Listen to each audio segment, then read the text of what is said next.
Que conste en acta que yo no veo pacientes, o sea, pido perdón, pero es un caso clínico que estudiamos dentro este paciente se enroló en el ensayo clínico Fibromics que hicimos de marcadores para el COVID persistente, y quería un poco comentar el caso de esta mujer porque es interesante, ¿no? Esta paciente. Iré rápido. La paciente es de la primera ola, aunque la primera ola gorda en Valencia fue en febrero del año siguiente, no fue como en Madrid.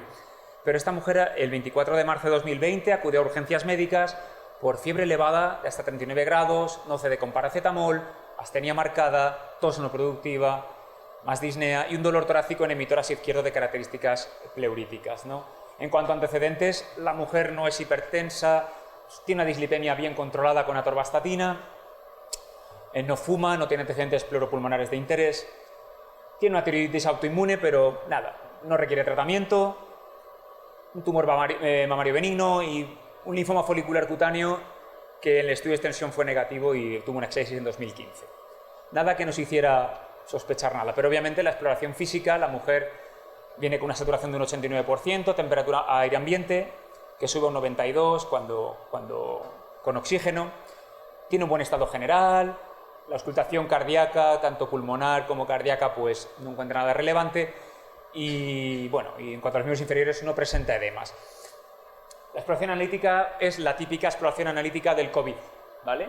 Una PCR muy elevada, una lactato deshidrogenasa muy elevada, procalcitonina normal, un dímero D despendolado. Linfopenia tanto absoluta como relativa. Obviamente la exploración radiológica, aquí tenemos neumólogos que nos lo pueden decir mejor, el vídeo deslustrado, típico, y la consolidación tórax izquierdo. Bueno, esta paciente se diagnostica con una neumonía bilateral por COVID e ingresa en neumología.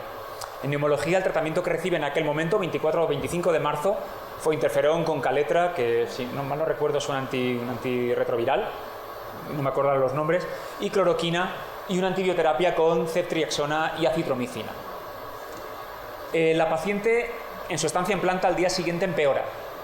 Tanto radiológicamente como analíticamente, la paciente, lo que viene siendo la consolidación, se hace mucho más palpable, la consolidación en hemitórax izquierdo, y ingresa en UCI el 25 de marzo, donde sí que es cierto que tiene que recibir ventilación mecánica invasiva y maniobras de pronación. Se optimiza en la UCI el ingreso, el tratamiento antibiótico, y se instaura el tratamiento protocolo para COVID-19 en aquel momento, que era con ritonavir, betaferón e hidroxicloroquina. Se añade también dexametasona y en una primera interleuquina 6, que aparece de 206 picogramo mililitro, se administra una única dosis de tocilizumab en la UCI. Su ferritina, obviamente, ya lo sabemos, por encima de 15.000, y porque no es que seguimos diluyendo. La paciente está cerca de 2 semanas y pico en la UCI y al final es dada de alta a neumología el 9 de abril.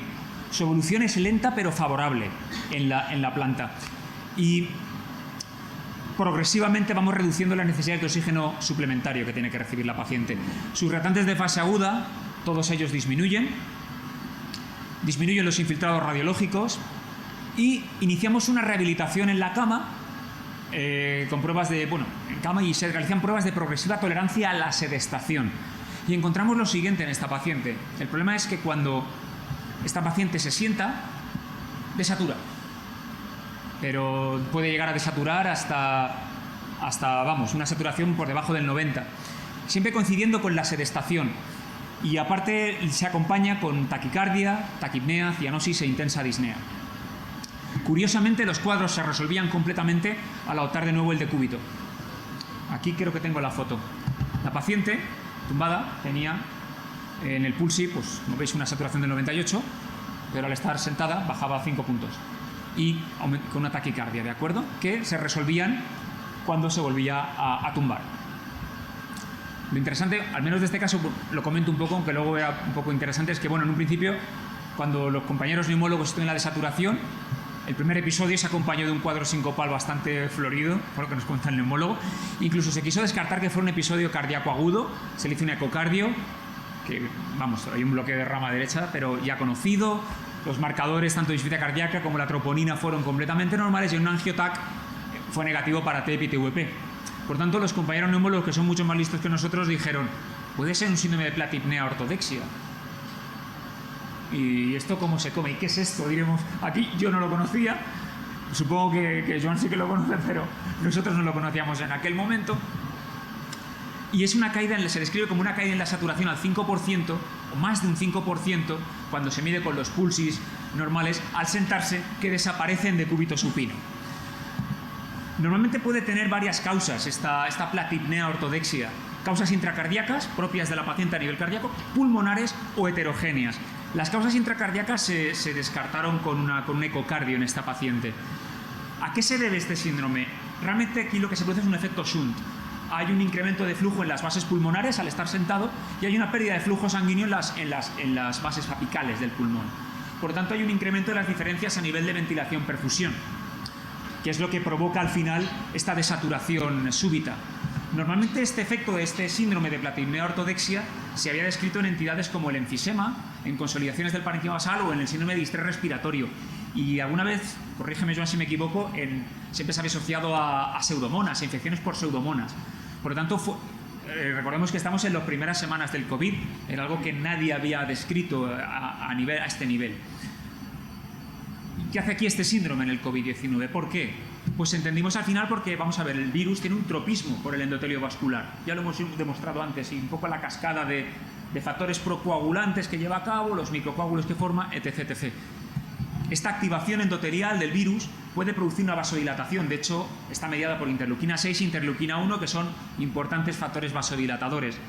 Por tanto, se podría explicar a que se dilatan aquellos vasos más próximos o dentro a las áreas de vidrio deslustrado. Por tanto, agravamos el efecto shunt en estos pacientes y posiblemente sea lo que justifique este síndrome, ¿no?, en un paciente COVID-19. Un poco por la nota de color de esta paciente que tuvo en su ingreso, que, como ya digo, resolvió en las semanas siguientes, ya fue a menos este síndrome, a medida que iban mejorando los retantes de fase aguda. Pero, como digo, era una nueva sintomatología en una nueva enfermedad. La paciente se da de alta el 18 de mayo. El 18 de mayo persisten los infiltrados bilaterales subpleurales de predominio izquierdo. Es una paciente que camina a diario 45 minutos, pero con disnea. No tiene tos, no tiene expectoración, tiene edemas en miembros inferiores y su saturación la controla en domicilio a un 95%. Tiene varias visitas sucesivas en neumología. Es un paciente que, como es uno de los primeros COVID, neumología lo quiere controlar lo controla un poco más de cerca. Y aquí veis un poco las visitas que ha tenido toda esta paciente. Si veis, a principio de 2021 no hay visitas. Es porque tuvimos el pico de pandemia en la Comunidad Valenciana y tuvimos que cerrar, por decirlo de alguna manera. Esta paciente entra dentro de un estudio COVID-Fibrotic. El estudio COVID-Fibrotic es lo que os he comentado antes. Queríamos evaluar una serie de parámetros en estos pacientes al alta y ver durante 6 meses la evolución de esos pacientes y si alguno de esos parámetros podía haber predicho alguno de la sintomatología o alguno de los hallazgos pulmonares. Encontramos estas cosas, encontramos estos valores. Aquí veis unos valores de metaloproteinasas, periostinas y una serie de marcadores que estudiamos profibróticos en pacientes que tenían una COVID moderada y en pacientes que tenían COVID grave. Y como ya os he comentado, vimos que la metaloproteinasas y la periostina estaban mucho más elevados en los pacientes que tenían un COVID grave. También nos pasaba lo mismo si estudiábamos la capacidad de difusión pulmonar. Aquellos pacientes con un DLCO inferior a 80 tenían mayor concentración de metaloproteinasas y de periostina. Y también nos pasaba lo mismo cuando comparábamos esos marcadores en pacientes que tenían un patrón fibrótico en el TAC y pacientes que no tenían un patrón fibrótico en el TAC. ¿Vale? Aquí veis un poco pues, las concentraciones que teníamos en uno y otro grupo. Esta paciente tenía una metaloproteinasa 3 veces el cutoff o la media de los pacientes con COVID severo, capacidad de difusión pulmonar alterada o patrón fibrótico. Su metaloproteinasa 1 también estaba bastante elevada y su periostina también. Por lo tanto, ahora diremos que a posteriori supimos que esta paciente iba a dar guerra, por decirlo de alguna manera, iba a ser un COVID persistente. De hecho, aquí tenéis las pruebas respiratorias que he ido recopilando, ¿vale? hasta las últimas que se realizan, que fue en septiembre de 2022, cuando tuvo la última visita a Neumo. Fijaros, al final ha mejorado su DLCO, pero fijaros todavía dónde está. Está en un 70. Tenemos ahí algún dato adicional, pero bueno, nos puede comentar algo más, Joan, si lo ve, pero esta paciente ha costado mucho. De hecho, incluso tuvo que recibir prednisona en mayo de 2021 porque no remontaba. También he puesto aquí las pruebas de imagen de TAC que realizamos en julio, mayo y octubre de 2022 de esta paciente. yo no sé interpretar un TAC, me vais a disculpar, soy de laboratorio, pero a grandes rasgos su primer TAC que se realiza en el alta, encontramos un TAC con una distorsión importante de la arquitectura bronquial, ¿vale? Una reticulación grosera y los infiltrados parchados, es decir, un TAC de un paciente que ha tenido una afectación pulmonar importante, ¿vale? No voy a comentar, porque como digo, no podemos, pero su TAC de 2021, el TAC se le hace un año después, todavía encuentra bandas parenquimatosas pulmonares que se atribuyen a secuelas del COVID-19. E incluso en el último TAC realizado en octubre de 2022, todavía persisten esas discretas bandas subpleurales, como digo, de carácter residual. La paciente ya está mucho mejor y creo que tiene cita, si mal no me equivoco, en septiembre de este año, la última. Y Neumo me comentó que quería mirarla, comunicarle los resultados de TAC y posiblemente ya darla de alta para que ya directamente ya no vuelva más a Neumo, ¿no? ¿De acuerdo? Únicamente comentaros eso, la paciente, como digo, está pendiente de cita con neumología para septiembre de 2023. Y traigo este caso sobre todo por eso, para que unos marcadores que medimos apenas un mes y medio posterior al alta, ya no estaban indicando esta paciente posiblemente vaya a tener muchos problemas, o vaya a tener problemas pulmonares que los vaya a arrastrar hasta, como he visto, dos años después, un año y medio después. ¿De acuerdo? Como un ejemplo de qué podríamos haber hecho, o de qué podemos desde el laboratorio ayudar, ¿vale? No sé si tenéis alguna pregunta o alguna reflexión, pero bueno, yo quería comentar esto. Si tenéis algo más, ¿vale? ¿Nada más? Pues se me oye, funciona este... ¿Sí? Sí. Pondré más arriba. ¿Funciona? ¿Se oye? Sí, se oye. Es un cuadro que los compañeros de interna dirían es una paciente florida, ¿no? Sí. En el sentido de que, claro, es una paciente que a los 66 años, sin ningún antecedente de interés, sin alergias, sin prácticamente nada, tuvo la mala suerte de tener una neumonía extrahospitalaria. Confirma que es por COVID-19, inicialmente del lado izquierdo, luego bilateral, y que durante el ingreso va mal, requiere 2 semanas de UCI, y después de 2 semanas en UCI, como hemos comentado antes, pues se dejan unas lesiones en los supervivientes, que es mejor esto que no ser superviviente. Y entonces, en cuanto al seguimiento, es un ejemplo de lo que un sistema universal, libre y gratuito como el español puede ofrecer. Una mujer así, por ejemplo en Estados Unidos, sin seguro médico se muere. Sí.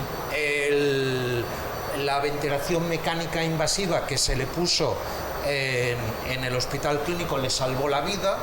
La utilización de técnicas en decúbito prono, los antivirales y los corticoides que le hicieron le salvaron la vida. Y entonces el único comentario que tengo es que todas estas secuelas fibróticas que un año después de sobrevivir a la estancia en UCI mantiene esta mujer, la opción es del tratamiento con antifibróticos. Hay ya ensayos en marcha de nintedanib y de otros antifibróticos que parece ser que pues dan buen resultado para resolver esta fibrosis en pacientes con COVID persistente, y es, además del seguimiento que es excelente y ha de estar muy agradecida esta paciente, pues es una opción el utilizar, por ejemplo, el nintedanib.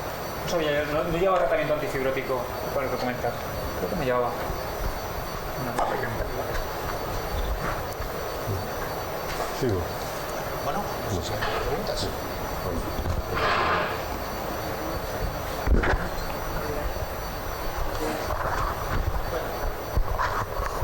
Si os parece, ya me levanto yo y entonces así dirigimos las preguntas, ¿vale? Yo creo que has dicho una cosa muy importante en esto, y más allá de la parte de secuelas, ¿no? El long COVID, has dicho una cosa que seguramente todos hemos reparado y que nos pasa muchas veces, ¿no?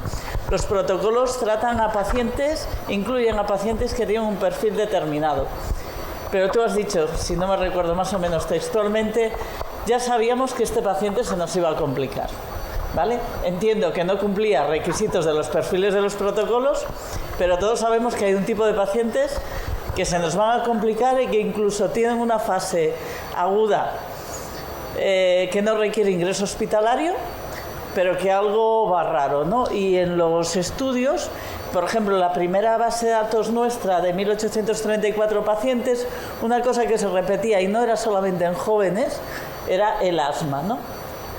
Apuntaba Joan al principio, ¿no? Y sí que parece que son pacientes que puedan tener una base distinta. ¿Cómo enfocamos todo esto? Vuestras respuestas, impresiones, porque seguramente ciencia no habrá mucho, pero impresiones. ¿Cómo enfocamos esto? Yo creo que aquí tuvimos la suerte de que la paciente se enrola en el COVID Profibrotic, en nuestro estudio. Nuestro estudio sale relativamente rápido, porque lo vamos a los 6 meses, pero claro, me acuerdo cuando hablo con los neumólogos y vemos los resultados, decimos, ¿te has dado cuenta que la llamaremos Josefa, pero no se llama Josefa? ¿Te has dado cuenta que Josefa triplica la metaloproteinasa 7, que es la prueba que nos está, dice? Y me acuerdo hablar con el nombre y dicen, pues vamos a estar encima de ella, porque creemos que a nivel pulmonar es donde más... Y era una paciente que, como he comentado, como habéis visto, no tiene ningún antecedente de base, no era fumadora, no tenía nada más, pero nos ha hecho estar encima. Y es, como digo yo, es la suerte que ha tenido de haber entrado en un estudio que desgraciadamente no ha tenido su continuación, principalmente por lo que también ha comentado los compañeros esta mañana. Como no hay dinero, lo ideal sería en estos pacientes haber hecho algunos de estos marcadores y tenerlos ya claro, para decir, este paciente es de especial seguimiento, o este paciente vamos a ir, no hace falta estar tan encima de ellos, ¿no? Yo eso es lo que veo. Claro, y desde el punto de vista de esto, de pacientes que se nos escapan de los protocolos, pero que existen en las consultas, desde el punto de vista de atención primaria y desde el punto de vista de hospital, sabiendo que esas impresiones, ¿no? Al final esto de impresión de gravedad lo que quiere decir es que tienes una serie de datos que no son conscientes, pero te ayudan a hacer un argumentario donde lo razonable es que pueda haber esa alta probabilidad de complicación. ¿Qué hacemos en consultas con estos pacientes que se nos escapan de los protocolos y de los perfiles y que en este momento es COVID persistente, pero son también muchos otros, desde la consulta de medicina de familia, Lorenzo, y desde la consulta del hospital, Joan? Bueno, pues empiezo yo y solo 2 comentarios. Enrique me ha otorgado el título de neumólogo. Gracias, pero yo soy médico epidemiólogo. En el fondo tenéis 4 neumólogos de la Princesa que hablarán de esto. Yo soy médico epidemiólogo.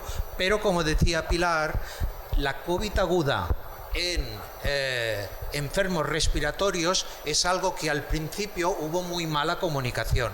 Y en los primeros estudios que venían de China se llegó a decir incluso en Lancet que el asma, la EPOC y el tabaquismo protegían del virus y de la COVID-19.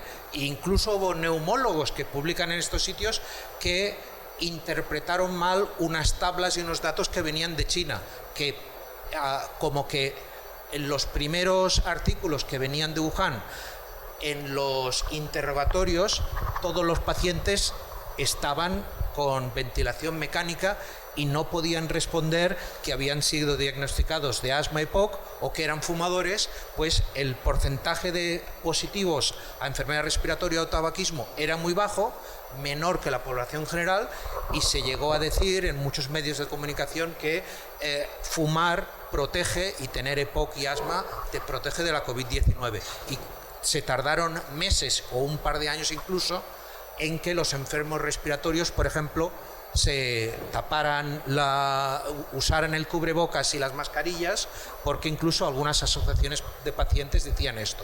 Y dicho esto, ahora la OMS, y sabemos todos, que los pacientes con asma o con EPOC se infectan con el virus igual que una persona sin infección respiratoria, pero cuando se infectan el pronóstico es peor que una persona sin enfermedad respiratoria crónica. El caso que yo traía va en el sentido que tú dices, y es un caso real. Es una paciente que predominantemente tenía patología respiratoria con una sensación de falta de aire que relataba, y era lo que más le llamaba la atención dentro de una múltiple patología que presentaba. Ante esta situación, inicialmente sin un diagnóstico claro, porque ni siquiera en esa época se podían hacer espirometrías, estaban exclusivamente reservados para casos muy específicos y muy particulares y prácticamente no se hacían. en mi centro de salud se dejaron de hacer y las prohibieron realizar hasta hace un mes que se han recuperado. Entonces, ante la posibilidad de eso y desde el punto de vista de atención primaria, en un primer momento, dado que se veía que sí en la auscultación había unas sibilancias claras, pero que no se reflejaban en la saturación, porque saturaba bien, pero hay pacientes jóvenes que eso lo pueden superar de una manera desconocida, pero sí que lo superan. En este caso, para esa sensación, yo te puedo decir lo que hice, le puse un broncodilatador doble a ver si funcionaba, que lógicamente no funcionó y después se ha demostrado que no funcionan en este caso, y lo remití. Lo remití y, dado el cortejo que tenía, a medicina interna, valorando esto desde medicina interna, lo enviaron a neumología. Y en neumología fue una historia que, si después puedo, la cuento un poco. Pero, lógicamente, desde nuestro punto de vista existe eso como una manifestación muy frecuente. Son pacientes que no tienen antecedentes de asma y reflejan totalmente, y en momentos determinados, como una crisis asmática real, que no se ve el reflejo en la saturación, pero que sí que tienen síntomas transitorios y que verdaderamente no funcionan con broncodilatación, ni siquiera de urgencia.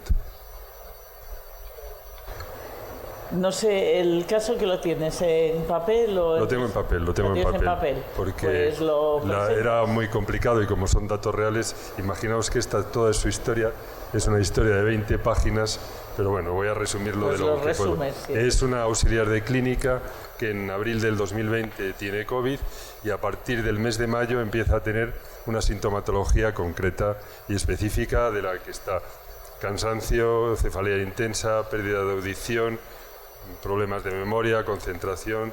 Lo que más llama la atención es que ha dejado de hacer ejercicio porque es incapaz de moverse, no es capaz de pasear fuera de su casa porque siente a los 20 pasos que tiene que volver, taquicardias que sí que son autolimitadas, se le ha caído el cabello, diarreas frecuentes.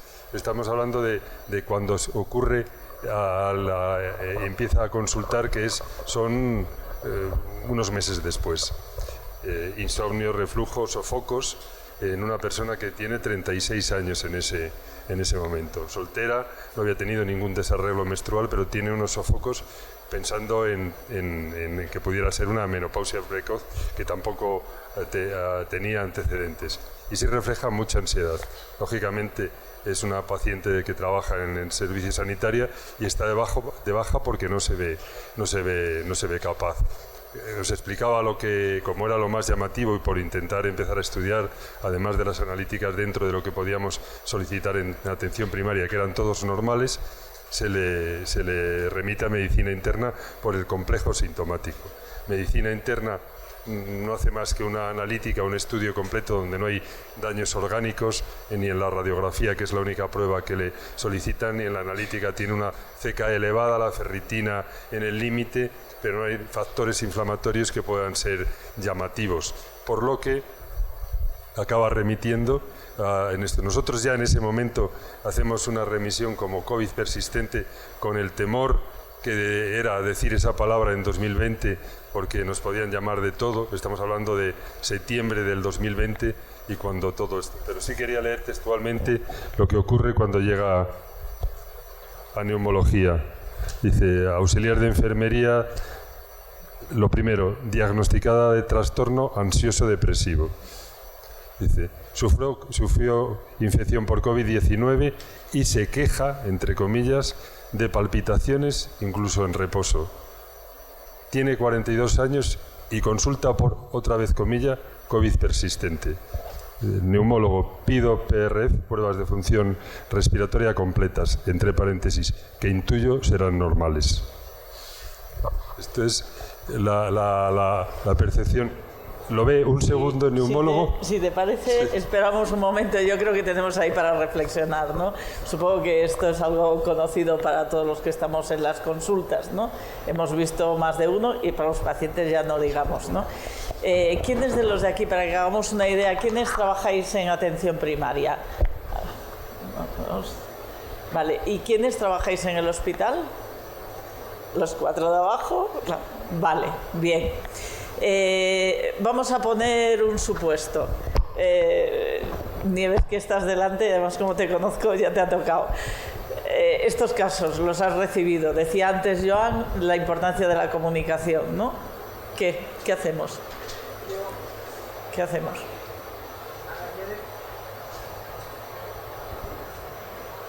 Nos tiene manía los micros. Acércatelo lo que puedas. Hola.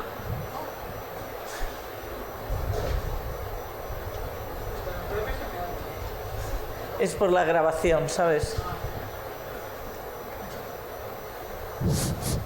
No. A ver si el otro que tiene Paula ahí. Hola. Bueno, yo trabajo en Madrid. ¿Se oye?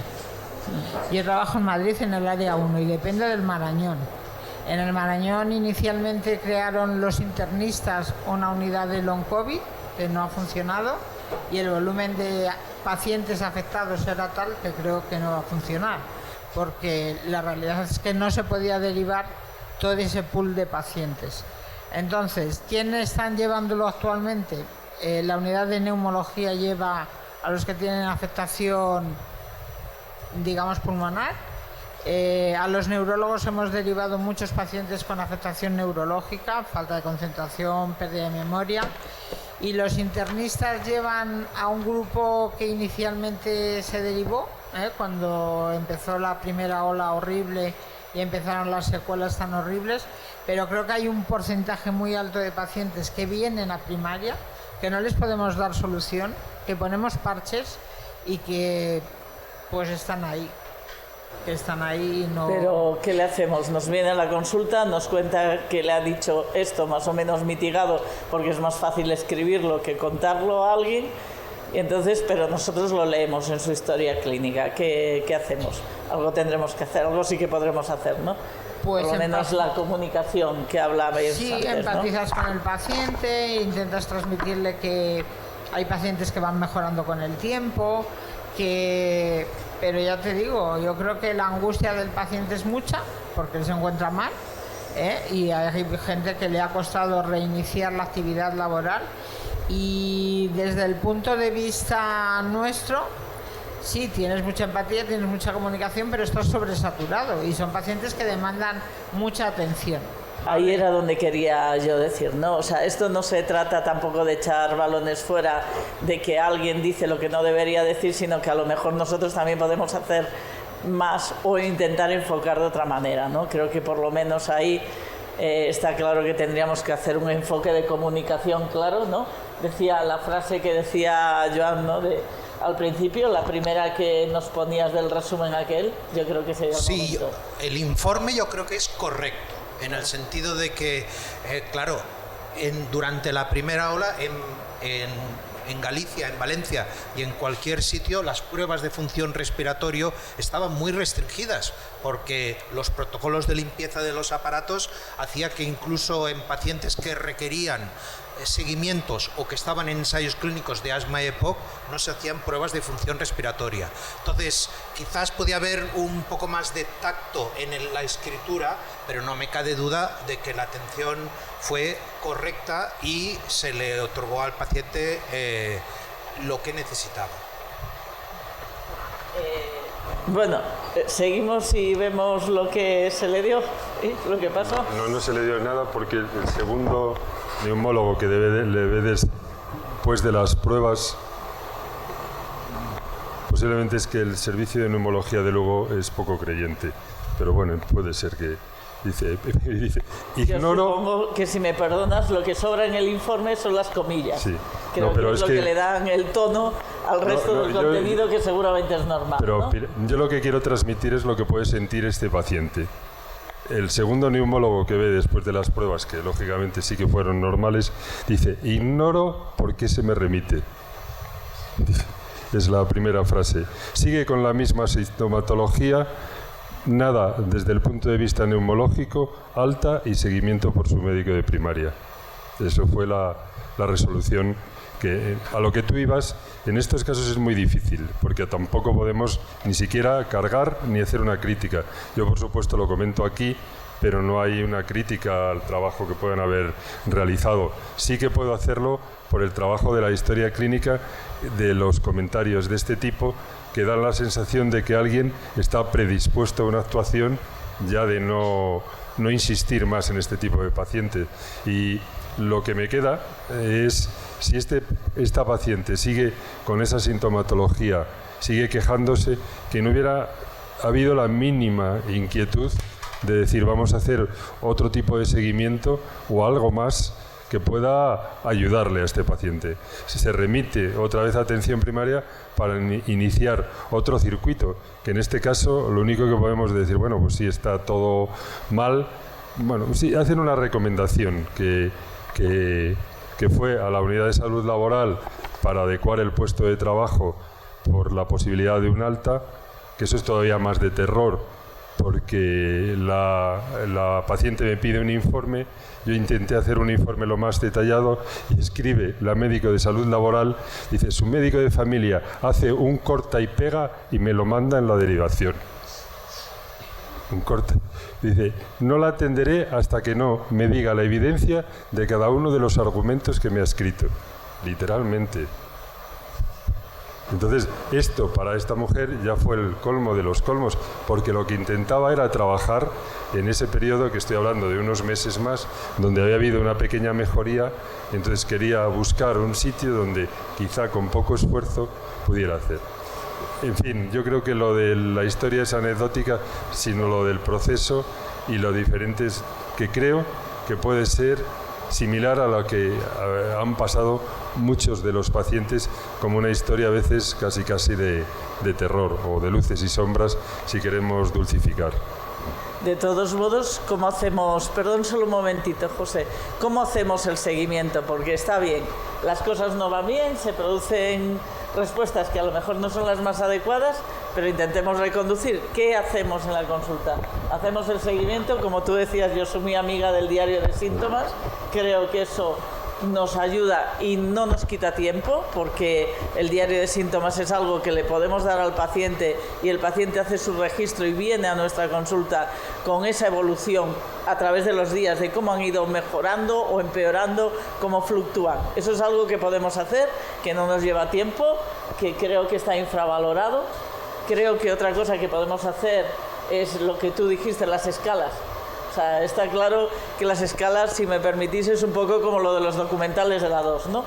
Que son los programas de mayor audiencia, pero al final poca gente vemos que realmente los esté mirando, ¿no? Las escalas, creo que todos las hemos estudiado, las repetimos 50 veces, pero necesitan tiempo y a veces aplicarlas en la consulta es difícil.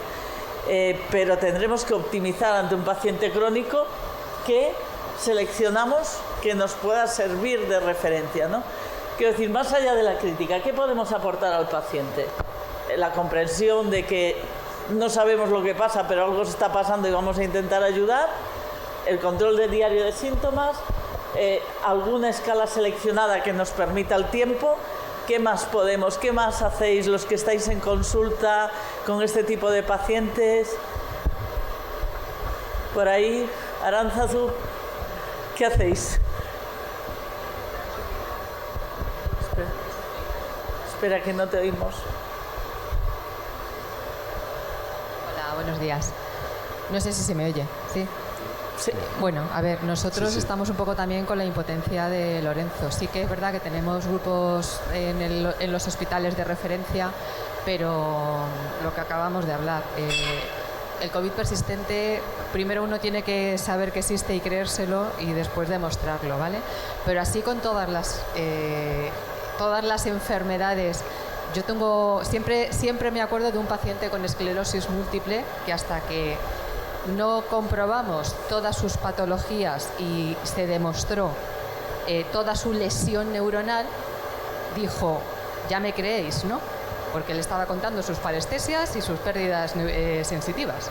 Entonces, es verdad que nos falta por saber cómo demostrarlo, pero bueno, yo con los estudios que estamos haciendo, base inmunológica sí que hay, ¿vale? Entonces, solo falta que tengamos marcadores accesibles para poder demostrarlo, pero base hay, ¿vale? Entonces, pero ¿qué nos pasa? A ver, yo quiero verlo no como el comienzo. En realidad estamos en una pandemia que no ha terminado y que llevamos 3 años. Eso si lo miramos fríamente con respecto a visión global, con respecto a otras enfermedades, hemos ido a pasos agigantados. Entonces, la fibromialgia, estamos en las mismas circunstancias. El síndrome de fatiga crónica, todo el mundo quiere, es verdad que siente algo, solo nos falta a los clínicos saber cómo demostrarlo. Y sí que estoy de acuerdo con Lorenzo, muchas veces tenemos la impotencia de que en otros niveles asistenciales nosotros tenemos suerte de que sí tenemos un poco de ayuda, pero es verdad que falta mucha coordinación y falta mucha información, ¿vale? Totalmente de acuerdo. Bueno, pues si os parece, como ahora tenemos la comida y después volvemos a la tarde, vamos a dar 3 voces muy cortas. Por alusiones, Lourdes, después quiero oír a algún residente de los del fondo, Joan, y después cerramos con lo que creo que debe ser la recogida global de esto, que es la voz del paciente y José, ¿vale? Lourdes. Creo que si gritas casi te vamos a oír mejor, porque ¿sí? esto... Ahora.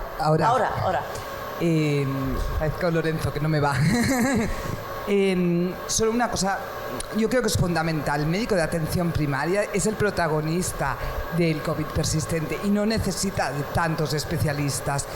Lo que es importante es identificar al paciente y seguir unos protocolos. Si el paciente tiene disnea, hay que hacerle esto, esto y esto. Este paciente consulta, consume muchos recursos. Si nosotros ordenamos esa atención, seguro que ahorramos dinero y mejoramos la calidad asistencial del paciente. Hay una falta de comunicación con el paciente, pero también con los otros especialistas de hospitalaria. Yo creo que tenemos que trabajar mucho. Y también, no solo con el médico, ¿no? Nuestro secreto del programa de atención primaria, que incluye el programa de atención del COVID persistente, que incluye atención primaria, es que enfermería tiene un papel importante, los auxiliares tienen un papel importante y pasamos nuestro cuestionario de síntomas, pasamos las escalas y quedan reflejadas, sobre todo en atención primaria. En el hospital lo tenemos mucho más difícil, pero yo, por ejemplo, no visito ningún paciente si no he pasado las escalas, porque me es muy complicado, son enfermos muy complicados que tenemos un tiempo limitado, ¿no? Yo creo que lo que necesitamos es parar y organizar esos recursos que muchas veces ya están.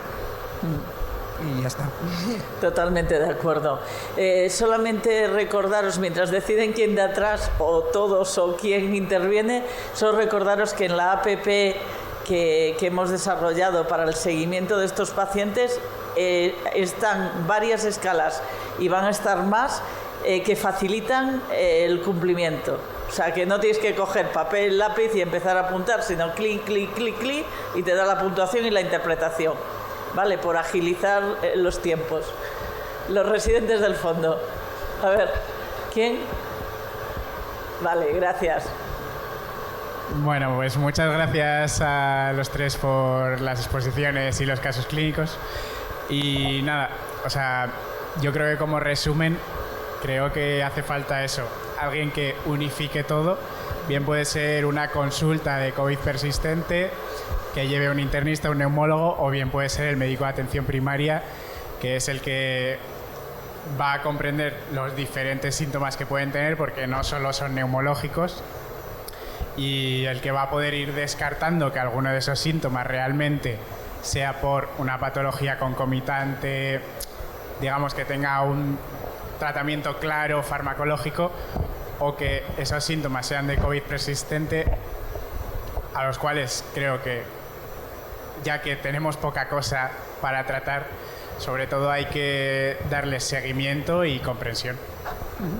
Muchas gracias.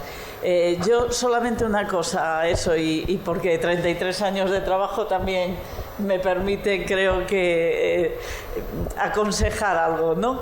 Creo que infravaloramos el poder del tratamiento que tenemos en nuestra mano.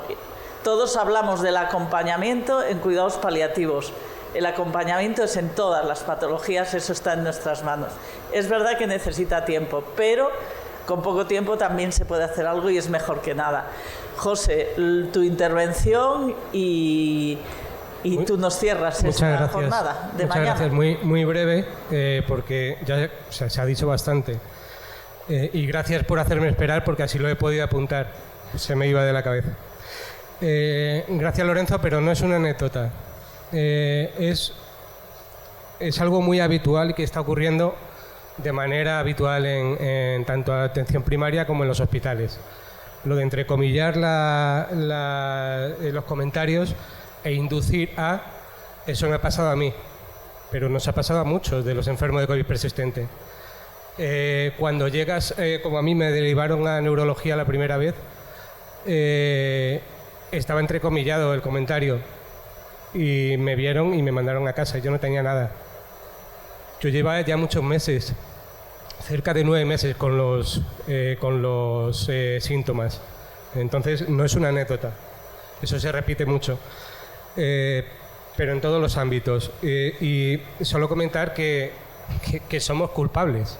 La gente normal es inocente hasta que se demuestra lo contrario. Nosotros tenemos que demostrar nuestra enfermedad. O sea, a priori somos culpables. Eso no debería ser así. Nos tienen que ver los sanitarios de otra forma. La empatía que decíais al principio esta mañana, que se necesita, el apoyo al paciente es fundamental. No puedes tener una duda constante del paciente. ¿Qué es lo que está pasando aquí con el comentario que hacías? Muchas gracias. Bueno, pues muchas gracias.